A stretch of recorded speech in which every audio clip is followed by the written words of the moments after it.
Mine kind of come in here, and a lot of friends that we have, you know, it's all about that, really, to be honest. You know, if you've got your family and friends around you, you know, where else do you need to be? So the school was started when? When did you make the first? Yeah, I started the school in 2001. And we built the school in the most poorest neighborhood of Las Vegas so that we could affect the children that we wanted, that needed it the most. Freetyping.net. Oh, freetyping.net.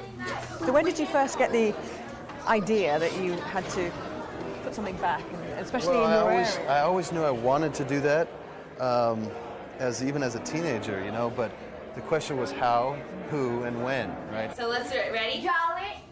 Yes, write it. So you look at it, say it, check it, cover it, write it, then check it. Through a process of doing a lot of things with children, clothing them, you know, shelters for them, you know, Boys and Girls Club after hours programs, school hours. You know, I found myself going, we're just sticking Band-Aids on real issues. We got to systemically make a change, and the only way to do that is to educate. What is this word? Look. Yes, look. So my goal and my hope was to create an environment where I could give resources, I could be accountable with those resources, and then I could give that opportunity to children that society's written off the most. And as a result, we have our first graduating class, you know, June 12th, and all our kids are going to go on and graduate. Yeah. So you're going to be here for that? Of course, I'm going to be here for that. My focus is to put the people in charge here that know how to educate, that know how to care, that know how to, you know, and that's ever evolving, you know. Your aggression that you had on court, so serene off court, but your aggressive play on court, where does she channel that aggression now?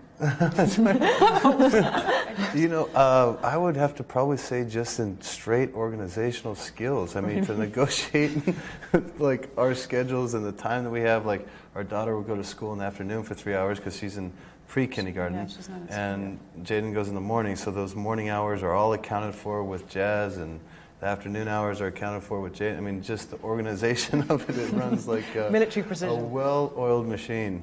Really? Yeah. Do you recognize that in yourself? Yeah. Oh yeah, for sure. Yeah, and I've always been more structured and That's organized. very German, isn't it? German That's what they say. And that's good for you, because is Andre prone to not following timetables if one lets him then? No. He's good at sticking to the program? Oh yeah, for sure. Time, for sure. For time, you know, we're very similar.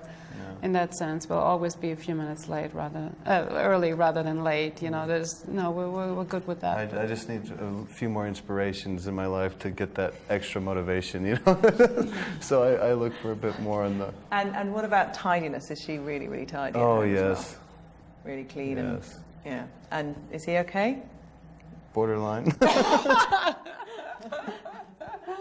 Here he is at age 6, stroking shots with a skill that many adults never achieve. He was at a kids' tennis clinic in Las Vegas with his dad when he caught the eye of tennis commentators Vic Braden and Don Drysdale. You want to be a tennis player when you grow up? Yes. And would you like to play on the WCT tour, maybe with Jimmy Connors and Ely Nastasi and Harold Solomon and Rod Laver and all those guys? Yes. Steffi and Andre were no strangers to the cameras. From an early age, it was clear they were something special. Hours and hours were spent on the court, and as in the case of most tennis prodigies, both sets of parents were heavily involved in honing their skills. Now they're a mum and a dad. So with all that experience, how much will they push their two children? I know it's a question you've been asked a zillion times, but if either of your kids showed talent in tennis, would that be the thing that kind of held you back from encouraging them, knowing the life of sacrifice? That wouldn't be what holds me back. I mean, for me, it's not about sacrifice. I mean, because there's a lot of good in that. There's a lot of good in asking yourself to do things that you question you're capable of or not, you know. But the part that's tough is, you know, we know that life and that world so intimately, and I think one of the joys, and we've talked about this quite often, like one of the joys about children is taking the simple things in life and being able to see it through a child's eyes, you know, being able to enjoy the process, whether it's, you know, going to a park or to a beach and to see their excitement for this and their excitement for that. But when you're so aware of what the next sort of obstacle is going to be. I just think it would compromise our ability to enjoy the ride with them as much. And it's a selfish decision, but as much I as wouldn't. your families were able to, because they didn't know how it was going to unfold. Exactly. So they're just going along for the ride, but we wouldn't be going along for the ride. We'd be scared to death of what they're in for. And as a result, I think it would be a selfish choice to not sort of. I wouldn't say we wouldn't let them if there was a desire that they had to actually do it. But there's, it's about nurturing or not nurturing. Here, you're a baseball mum. Baseball parents, yes. Yeah. We've, our oldest has taken up that sport and loving it. Hand-eye coordination's come through.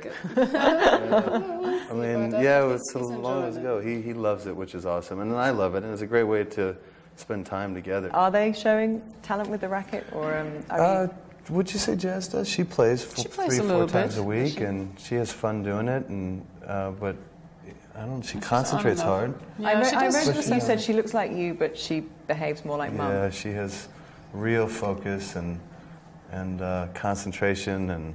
But Jaden's a bit more. Yeah, Jaden is paying me back for everything that I did to my parents.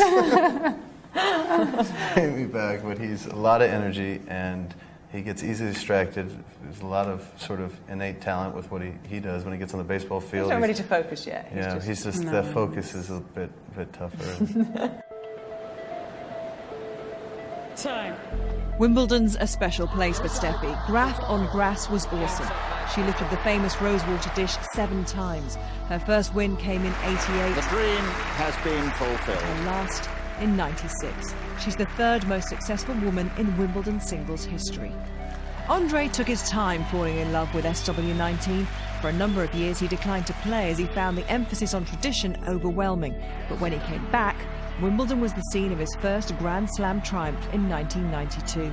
From then on, as far as his fans were concerned, the green grass was his home. And on Sunday, both he and his wife will be back on Wimbledon Centre Court, playing together as the new roof is unveiled. What's it going to be like going back and playing on Centre Court for you both? It's magical for me. I mean, that was the site of my first win. And the one I least expected, and I think most likely the one people expected least for me. And then just the whole idea of just being able to play on center court, I mean, separate from the championships was, anytime Wimbledon breaks with tradition, you got to just, you got to embrace that. They didn't have to ask you twice to do this. No, it was an easy answer when we got asked. I mean, it's great memories for us, and it's just such a special place. And being the first one to play with the Brew, I think that would be a big smile on my face for sure. Just getting there and being able to walk on that court again. I mean, I would have thought that. I think it's going to hit me pretty surreal, really. I mean, because in so many ways I don't even feel like a tennis player, anymore. It's like it feels like a lifetime ago. But you walk out there and you'll be able to identify with it through a whole different lens. You won't be focused on really a ball or an opponent. You'll sort of be allowing yourself, really for the first time in my life, to just actually take it in.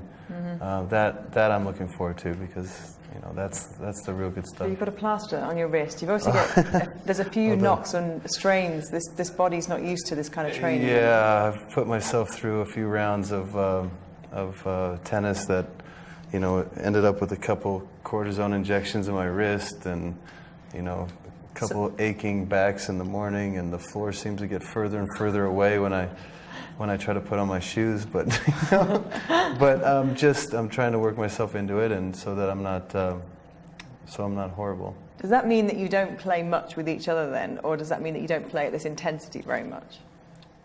We play randomly with each other when the time works, and but we're talking about once a month, the most. At the most, really? The most. Yeah. So for us, that's just shattered one of my illusions. But then when you, I wanted you out there every night for an hour, darling Martini. Let's have a round. That would have made it easier for next week. That's for sure. Yeah. But then when you get out there and you actually start to push yourself, like, because you're going to end up playing a couple sets, or you're going to end up, then you